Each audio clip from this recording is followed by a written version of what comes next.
अस्सलाम वालेकुम रहमतुल्लाहि व बरकातुहू। दोस्तों, उम्मीद करता हूँ आप सब लोग खैर खैरियत से और खुशहाल होंगे। दोस्तों, हुकूमत ने बहुत से ख़ानदानों को बेरोज़गार करने का फ़ैसला कर लिया। अगर आप भी इस बारे में जानना चाहते हैं तो हमारे चैनल को लाइक और सब्सक्राइब करें, और जो हमारे दोस्त हमारे चैनल पर नए आए हैं वो भी हमारी वीडियो को लाइक और सब्सक्राइब करें ताकि हमारे आने वाली वीडियोज़ उन तक बआसानी पहुँच सकें। तो हुकूमत ने बहुत से लोगों को बेरोज़गार करने का फ़ैसला कर लिया है।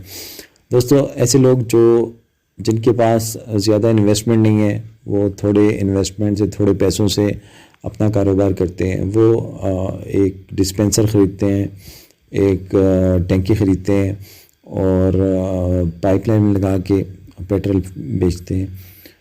एक डिस्पेंसर या 2 डिस्पेंसर लगा के उन्होंने अपना एक छोटा सा यूनिट बनाया होता है और उस यूनिट पे वो अपनी रोजी रोटी कमा रहे होते हैं। सिर्फ वो नहीं, उनके साथ 6 लोग मतलब 6 ख़ानदान उनके साथ काम कर रहे होते हैं।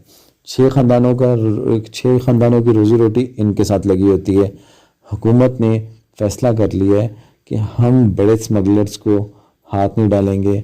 हम इन छोटे लोगों को, जो बेचारे छोटे छोटे, क्योंकि इनको तो बैंक लोन देता नहीं है, ये यहाँ से अपनी बीवी का जेवर बेचते हैं, अब ज़मीन बेचते हैं। कोई बेचारा भैंस बेच रहा होता है ताकि मैं किसी का मोहताज ना हो, अपनी रोज़ी खुद कमाऊँ।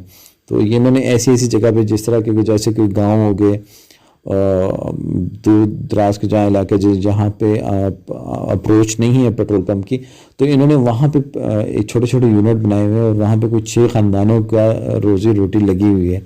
तो हुकूमत ने उनको बंद करने का फ़ैसला किया है, बजाय इसके कि वो स्मगलर्स को पकड़ें।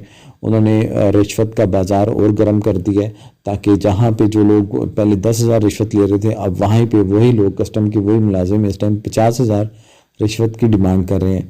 दोस्तों, अगर आपको हमारी वीडियो अच्छी लगी है तो हमारी वीडियो को लाइक और शेयर करें ताकि हमारी हौसला अफजाई हो सके, और कमेंट में अपनी राय से ज़रूर हमें आगाह करें। अस्सलाम वालेकुम व रहमतुल्लाहि व बरकातुहू।